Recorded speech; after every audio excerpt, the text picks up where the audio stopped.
आणि त्यांना रक्तबंबाळ करणार आणि असंविधानिक, तर त्यांना त्या संविधान या शब्दाचा अर्थ कळत नसावा का फक्त अजित पवारांच्या पुढे मागे फिरतात। आता isakal.com आहे देशातील नंबर 1 ची मराठी न्यूज वेबसाईट। प्रत्येक अपडेटसाठी isakal.com ला नक्की भेट द्या।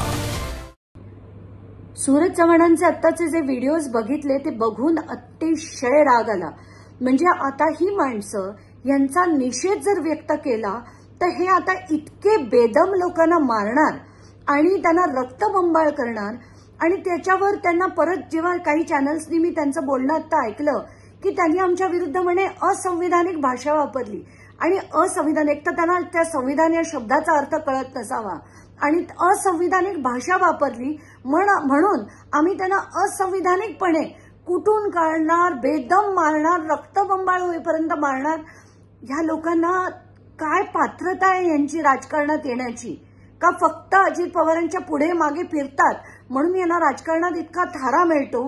आत्ताच्या घटकेला अजित पवारांना काही थोडी जरी मनाची लाज असेल ना तर ताबडतोब या व्यक्तीला त्यांनी त्यांच्या पदावरनं तातडीने बडतर्फ केलं पाहिजे। महाराष्ट्राचं राजकारण आता कुठच्या दिशेने जात आहे याचा आता आपल्याला गंभीर विचार करण्याची वेळ आली आहे।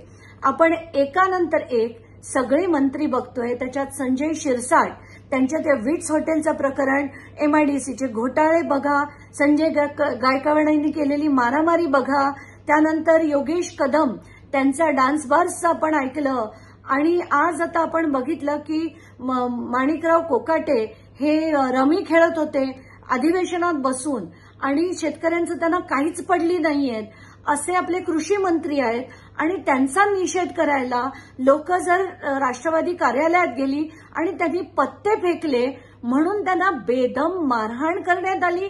सुनील तटकरेंना आणि अजित पवारांना काहीच वाटत नाही की सूरज चव्हाण सारखी माणसं जे अतिशय विचित्र माणसं आहेत, जे माझ्याबद्दल सुद्धा त्यांनी काय वाटेल ते उद्गार काढले होते, अशा माणसांनी आज तिथे जाऊन त्या लोकांना बेदम अगदी रक्तबंबाळ होईपर्यंत मारलं।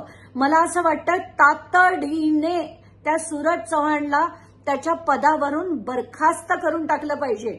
अशा माणसांना परत राजकारणात येऊ दिलं नाही पाहिजे, नाही तर आता जनता रस्त्यावर उतरेल याच्यात काहीच शंका नाही।